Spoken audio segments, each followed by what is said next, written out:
morning. As you can see, the weather is still bad. It's been a week already.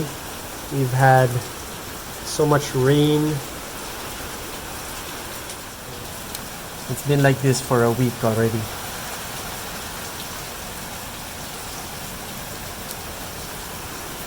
We've not been able to go walking or use the driveway for VR.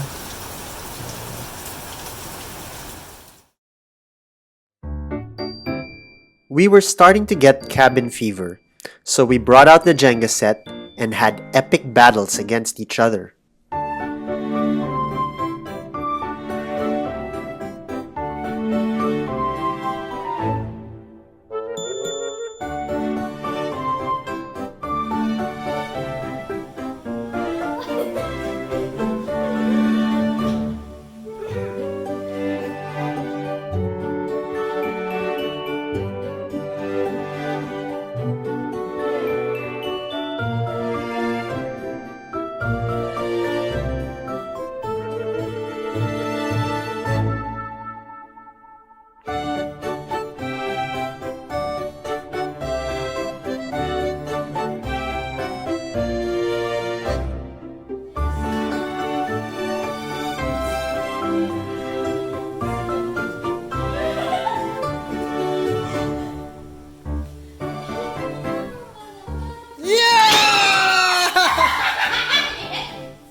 That was a long game.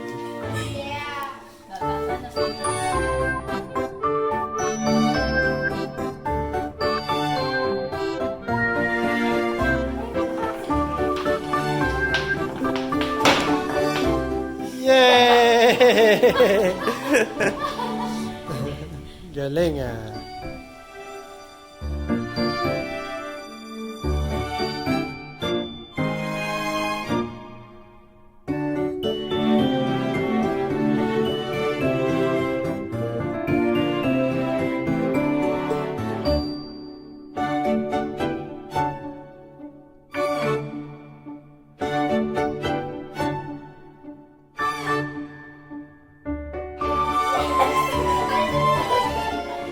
Dalawang kamay. Isa lang.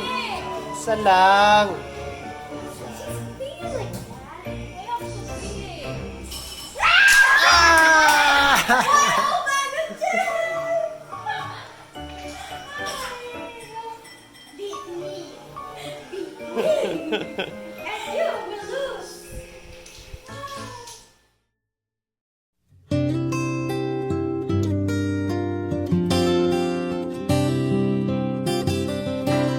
We had to keep Yara outside because she started to stink up the house. We couldn't give her a bath since it was raining every day, so she had to sleep outside in the cold.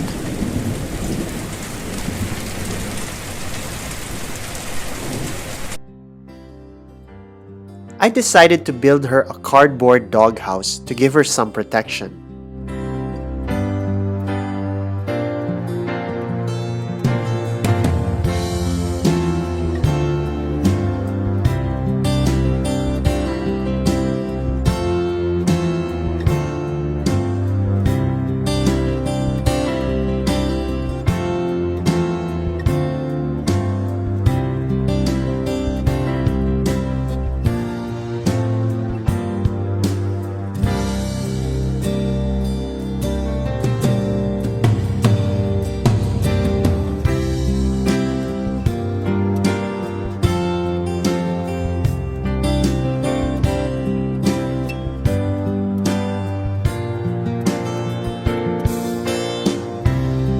She didn't know how to use it, so she ended up destroying it.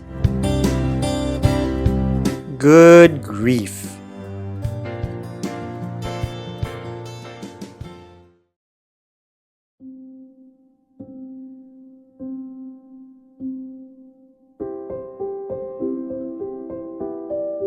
Julia is a very creative girl.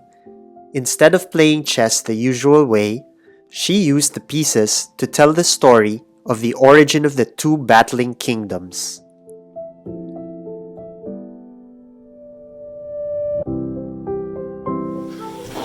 The History of Chess by Julia Isabel Barreto. Don't put it here, but place it here.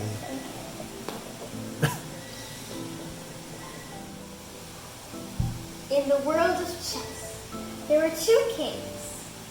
Even though they were from two kingdoms, they became best friends. But then, something tragic happened that once they started ruling the kingdom, they couldn't help but start a war and see who's the better king. The two queens used to be best friends, but ever since the war happened, they have been separated, and they stayed over right here. Okay. First of all, any player from the other side of the kingdom, any soldier from the other side of the kingdom, if they go across this border, they can be killed unless they can escape and go back to their border. Same goes for the lights. It's like North Korea and South Korea. Yeah, these are the lights and these are the darks. Right? Are you sure? Yeah, lights and darks. What's it? There you go. Okay. The only parts. Oh no! Oh. Wait. Floor. Why? Floor, that's dirty. That's for the floor. Yan. What about here on the table? Yun.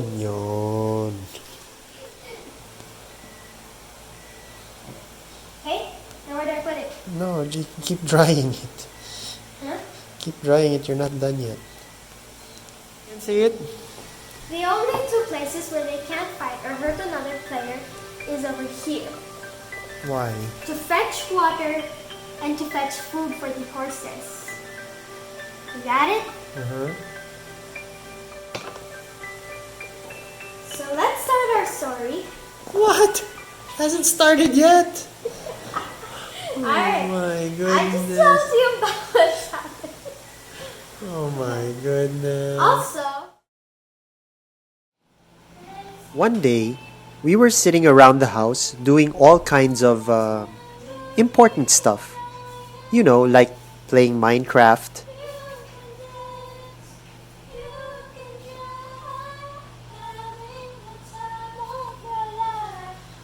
and checking social media on the cell phone.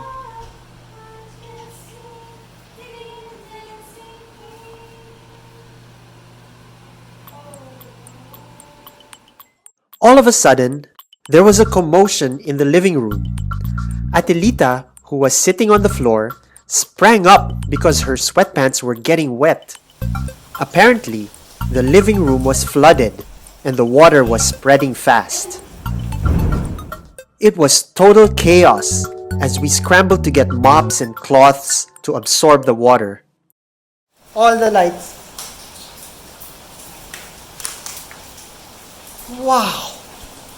There it look, the is. Christmas tree. Oh my goodness.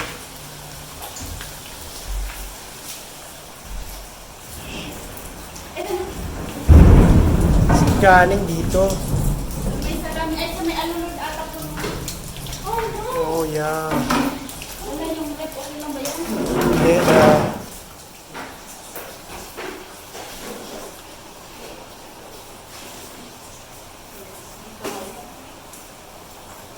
hanggat matapos ang ulan. Paano kung tulog tayo pala sa gabi? Napapagising natin hanggang baba ng tubig.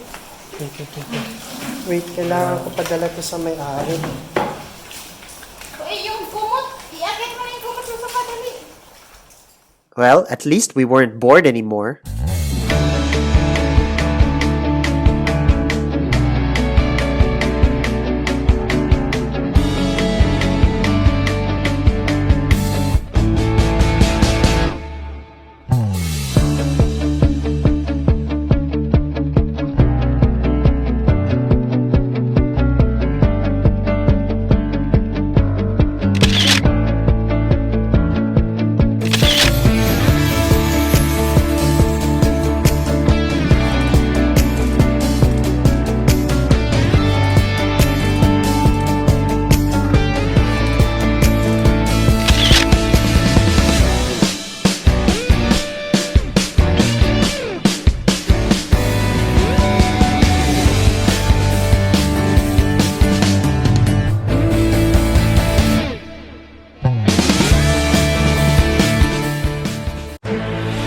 This is CNN Breaking News.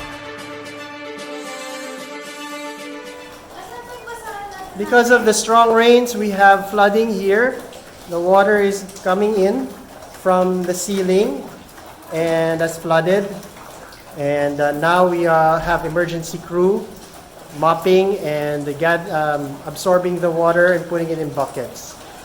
This is Alan Barreto for CNN Philippines. Back to you, Wolf. Finally tonight, if you'll indulge me, I want to say a few words about this week, a historic week indeed.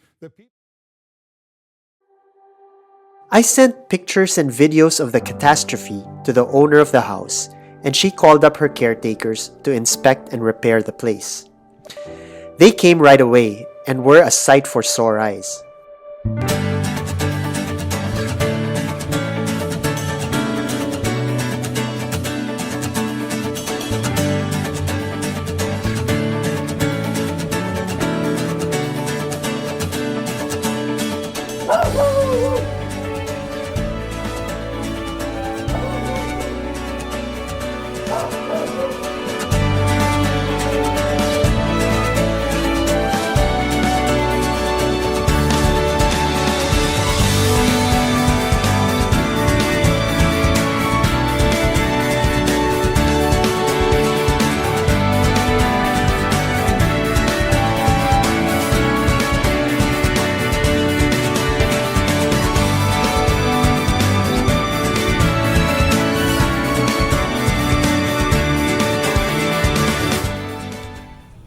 Caretaker and the maintenance crew have arrived, and they said that the gutter is filled with pine needles, so the water wasn't able to flow down and it went into the house.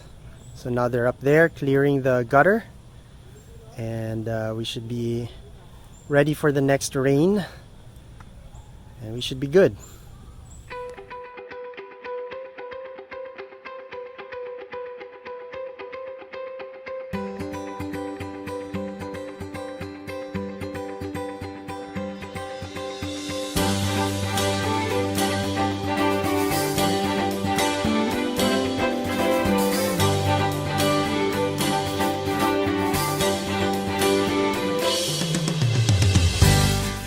Let's see what Julia and the girls are doing right now.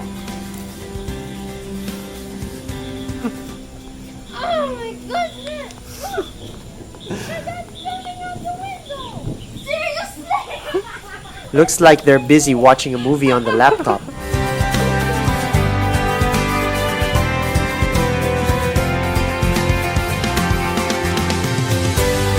The final test was to see if the water flows out, which will indicate that the drain is unclogged.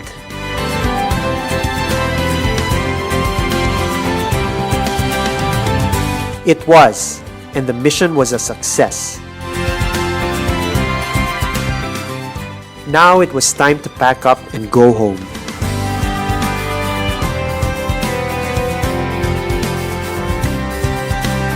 They totally saved the day.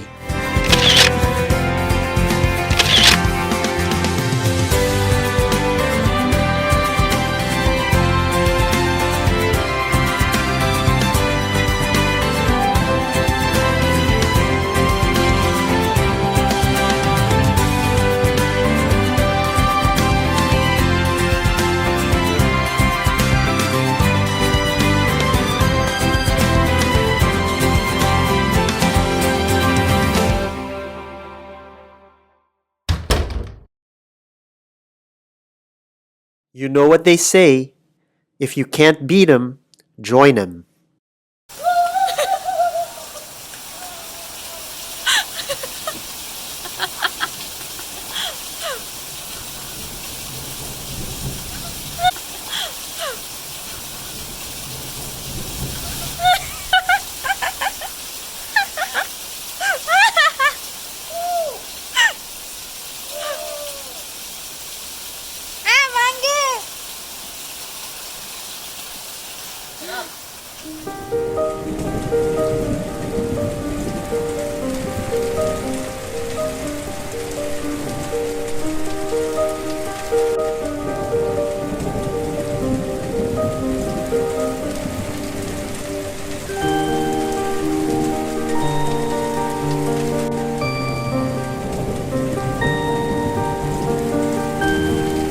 Be still, sad heart, and cease repining. Behind the clouds is the sun still shining. Thy fate is the common fate of all. Into each life some rain must fall. Some days must be dark and dreary.